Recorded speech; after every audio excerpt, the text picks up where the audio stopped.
Hey guys, it's iRace Spartan 13. I'm here back here at Cowpens National Battlefield, a great battlefield park, and I just wanted to go over the battle.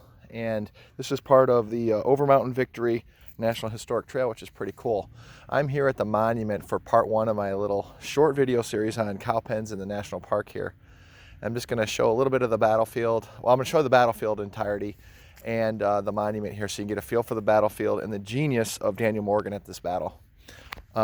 This is the monument here at Cowpens, and here's the park or the part of the park where you can go talk to the rangers here. They're really knowledgeable, super friendly. So if you ever come to Cowpens and you want to just talk to someone about the battle and the history and ask questions, these guys are in the know. It's a great time. You'll learn a lot and you'll have fun. At the Battle of Cowpens in this monument, one of the interesting things is you'll have little markers here as you go up, and it'll start the campaign from the beginning here, where you have the surrender of Charleston, which was the largest surrender of Continental forces during the entire Revolutionary War at Charleston. And you've got that here, and it takes each step of the campaign, and you follow it. So you've got the surrender of Charleston, and then you've got surrender of Savannah. And so you work your way up as you're walking from each marker to the next. And so you have Battle of Kettle Creek, and you work your way all the way up to the monument, and it goes through each battle of the Overland campaign, or excuse me, the Over Mountain campaign. And of course we have the Battle of Camden here, which was an absolute disaster for the Continental forces under Horatio Gates, and he went riding as fast. He showed his horsemanship skills that day, riding back up north. So, and then you get to the monument here. I got Kings Mountain battle, which I'm going to try to get to Kings Mountain. I might not make it this trip, but I'm going to try to make it next trip. So you've got each stage of this campaign going on down here, Battle of Musgrove Hill. And then you get to the monument that tells you about the disposition of forces, the order of battle. So you got the order of battle of the American forces here, and if you notice, they've got about 300 regulars. It says Maryland troops, but they're also troops from Delaware among the Continentals. And of course, if you notice, also they have light dragoons, 3rd Regiment of the Light Dragoons, and they were led by Lieutenant Colonel William Washington. William Washington was George Washington's second cousin, so he's related to the president. And he was his work here. He's part of the victory team here. Just spoiler alert for the Continental and Patriot forces, rebel forces here at Cowpens, because his cavalry plays a key role in the battle. You also have Lieutenant Colonel John Eager Howard, who's the commander of the Maryland Line Continental Infantry. He's a critical component of this battle as well. And over on the right, where you see the militia troops, see the name of Colonel Andrew Pickens.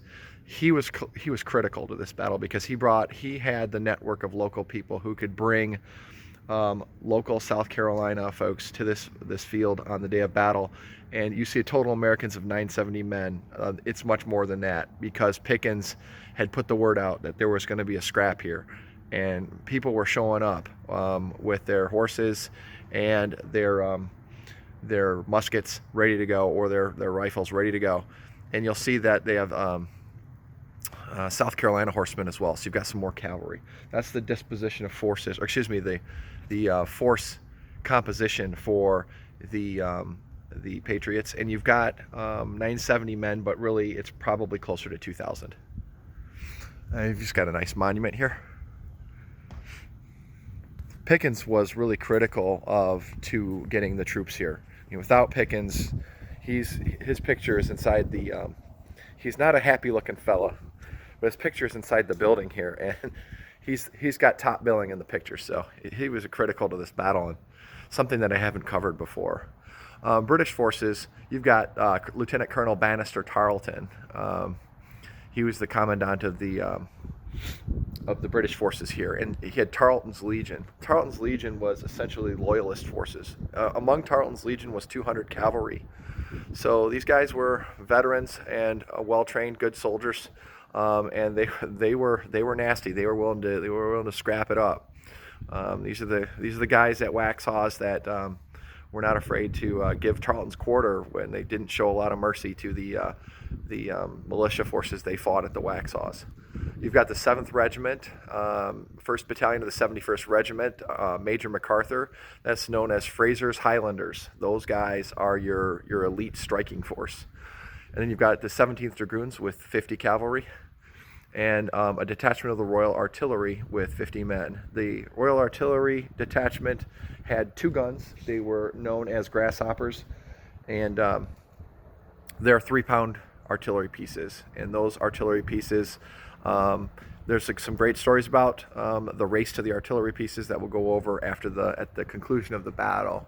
But they had those 2 artillery pieces, and the Grasshoppers were engaged at the battle as well. So there you have it. You have about 1,050 men. That number looks right on the money in terms of the modern understanding of the battle. So there you have it. This is the part 1 of the Cowpens battle series, and we'll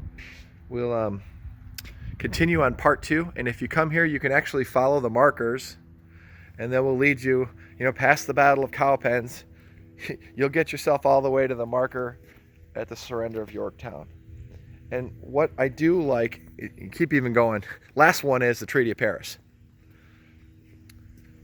But what I do like about this monument and the Battle of Cowpens is when you see this in the context of the other battles that are highlighted around the monument, you get an understanding for the importance of Cowpens. Cowpens is a small battle, but the importance in terms of the Revolution is, in my mind, it's huge, because it takes 1,000 British soldiers off the board.